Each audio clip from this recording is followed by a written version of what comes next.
Hello, hello. Make sure you turn up your audio because we have another great tip today. And today is day 11 out of 25 top tips to get you healthy and leaner and in shape for summer because we're here. So I can guarantee today as I'm watching this little live ticker and seeing people jump on here that it's going to be a lot lower than it's been during the weekdays. Why?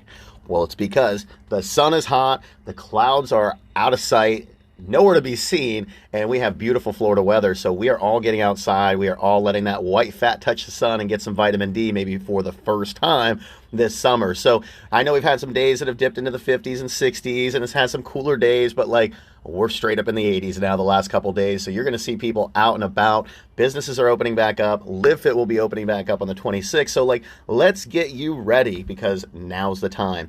So I missed yesterday. We had to make sure preparations were ready in order to get the gym started, to open back up, to notify clients, to make sure all of our phases were laid out. So I'm going to combine two tips today. So that today is actually day 11 and day 12 combined. So what I want to talk about is this, is like every night all across America, it hits like 4, 5, 6 o'clock, and husbands and wives turn to each other and they say, what do you want to eat tonight for dinner?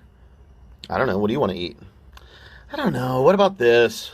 No, we've had that recently. I don't want that. Okay, well, what about this? Okay, maybe. Do you want to go get it? No. And then you guys go back and forth and back and forth. Now, this could be kids, it could be spouses, it could be, parents, it could be anything. But like, for some reason, we act like new food gets invented every single day, and it doesn't. So the whole idea is like, you need to have your go-to food list because when the end of the day comes, like that's the last time that you want to make a smart and educated decision. Like this is something that needs to be planned in advance. So, cliches are great and all the different quotes are great. Like failing to plan is planning to fail, whatever.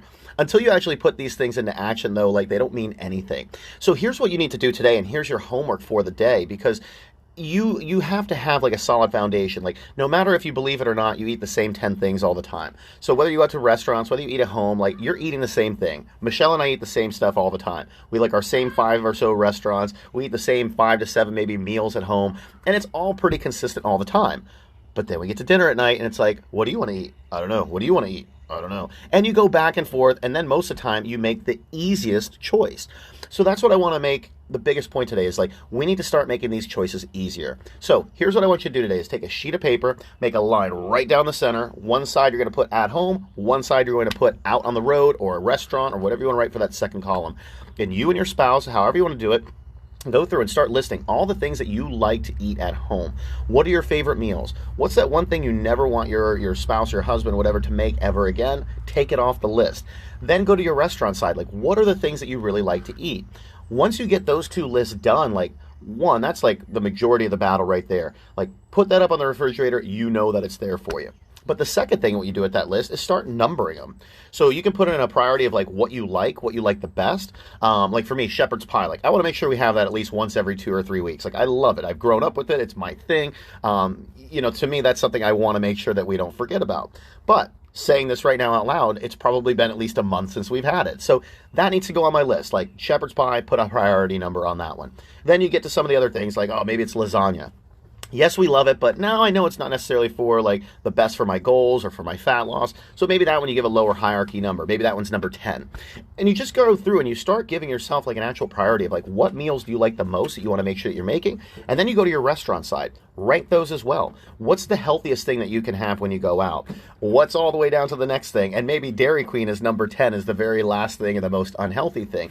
But you need to have your hierarchy list because if it comes down to like, hey honey, what do you want for dinner tonight? You go through your list and there's still nothing that you want to have or you don't have the food, the ingredients ready at your house, well, then you start looking to your fast food, restaurant, and convenience side, and you start looking at them. And hopefully, if you've already made the decision when you're fresh, when your mind is sharp, or when this fast motivated guy is talking to you, you're hopefully going to have a better foundation, a better map of what you can take, and then make that decision for the restaurants. So again, to recap this whole thing, take a sheet of paper out, make a line down the center, at-home meals, away-from-home meals, and start going through it with your family. List all of them out. It could be a list of 20 things. I'm guessing you probably eat the same like 5 to 10 things though. And then on the restaurant side, it could be 5 to 20 things. but I guarantee you probably eat the same 5 to 10 things. And so once you do those, make your hierarchy. And then on the restaurant side, if you're out and about, you don't have food around, like you have your go-to list now. But on the home side, that's where the lesson goes into tomorrow, which will go into like your grocery shopping list. So out of that, like you need to take your hierarchy list and you got to see like what are the things I want to eat this week? Because if you go and you buy those ingredients and then it comes up during the week, even if you're not as motivated, even if you're not necessarily craving that, you're still going to know it's one of your favorite foods. But most people, when they start a diet, they buy all these ingredients, they come up with all these recipes that they've never had, never liked, never plan on eating. And so when it comes to Tuesday or Wednesday in the middle of the week and they're, a little tired, a little bored, maybe not motivated to cook that new recipe, do you think they're going to make this healthy new recipe that they've never tried before? Hell no. They're going to go to their comfort and convenience, and that's where this list comes into play. So make sure you make your list today. Restaurant side, going outside, make that line down the center, rank them from 1 to 10, rank them from 1 to 10, pin that up on your refrigerator, and then tomorrow when we get into grocery shopping list, you'll have your list pre-made of what we're going to work off of, and it becomes your cheat sheet. So I really hope this helps. I guess as I'm saying this too, take a picture with your phone, so that way when you're out at a restaurant, you'll also have a copy of this too. So 2 pieces of homework for today. See you guys. Have a great one. It's a Sunday. It's beautiful outside. Make the most of it. And all my Live Fitters, we will see you guys back on the 26th. Whoa, so cool. See you guys.